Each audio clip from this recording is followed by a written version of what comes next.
We are celebrating the resurrection of Jesus Christ this Easter week. And as we head towards Easter every day, I'm helping you here on Guided by Faith to look at one of the evidences for the resurrection of Jesus. Of all things that have happened in human history, this is one of those that we can be most confident in. And each day I'm sharing one of the other evidences that just stack up and help us to know that it's true. We've looked at the historically verifiable execution of Jesus on the cross, the fact that there was an empty tomb, that if he was not alive, they should have been able to produce a body.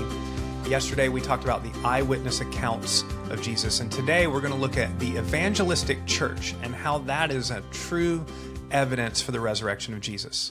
I grew up in a super skeptical time, and, this is just a different skeptical time nowadays. When I grew up, there was kind of a real surge of the atheistic movement, and one of the claims is that the church formed for power and for control, and that all, the Bible is written just to control people and to, have power over them. Number one, that is written by people that have never actually read the Bible, because especially if you read through the New Testament, it's this constant call to die to yourself, to put others above yourself, to not go after power, but to become like Jesus, a servant leader. But ultimately, again, that's a false claim.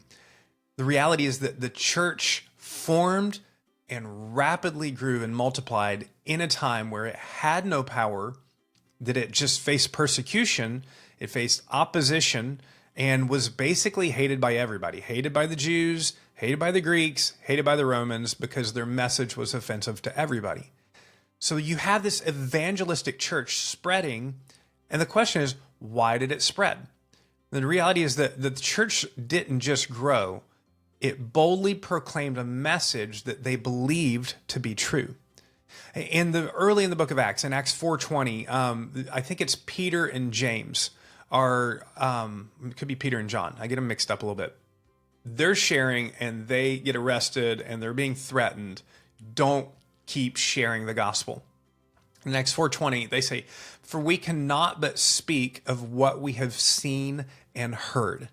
So they're saying, I have to share this. I have to share the resurrection of Jesus because I've seen him and I've heard him speak to me.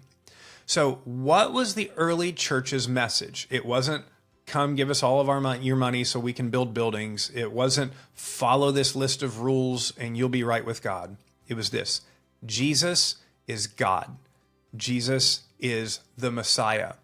Jesus died and Jesus rose again. You really can't get through any account of the gospel in the book of Acts or in the rest of the New Testament that doesn't enforce that Jesus is the Messiah, that Jesus died, and that he rose again. And it's clear that he's God's son, which is fully God. This was preached first in Jerusalem. Remember, this is ground zero of the whole death and resurrection of Jesus and the birth of Christianity.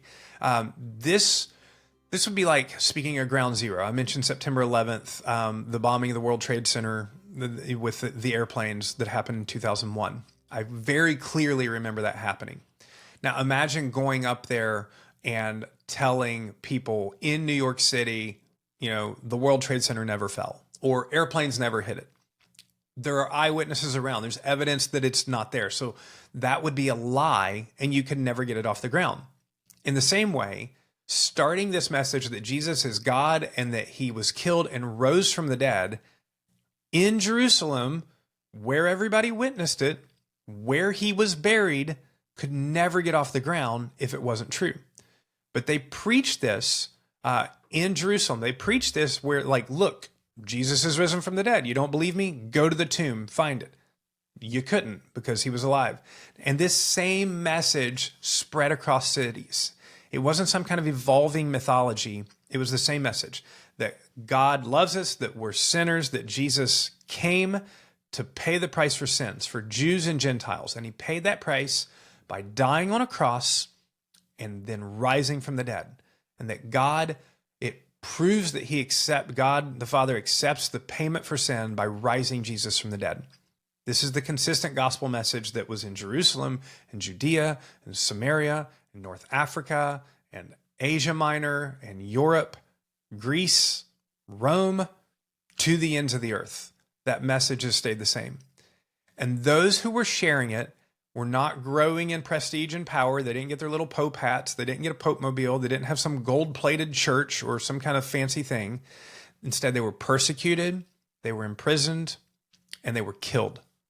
In the early, by the around 100 or so, AD 100, by that time, Christians were being used as entertainment in the Roman Colosseum. They were being fed to lions. They were being used as slaughter. They were being burned alive in front of people, and they would not recount that they believed that Jesus was Lord and that he rose from the dead. So the thing is, many people will die for something that they believe is true, even if it's not true. But with the disciples, they were in a position to know that this was true or false. If it was false, it's just absurd to think that all of these individuals would have spent the next 5 to 70 years of their life, at whatever point they were killed, boldly proclaiming something that they would know to be a lie. They proclaimed it because they knew it to be true, and they still gave their lives for it. If they knew that it was true, we can have confidence that it's true as well. I'm not asking you to believe a lie. I'm asking you to believe something that feels to me as historically strong and verifiable as anything else that I can look at in history. The message spread because the eyewitnesses were convinced that it was true. The church grew not because of power, but because of the power of the truth of the message that Jesus rose again. So sometimes you might just wonder and struggle, Christianity can feel complex. I don't understand what God's doing. I also don't understand what God's doing most of the time, but I can continue to look back and say, I know that God loves me because Jesus died for me and Jesus rose again. And I know that God has a plan because the crucifixion seems be just absurd to me. But it was that craziness, that absurdity, what's called the foolishness of the cross in the Bible, that God used to redeem me and redeem humanity.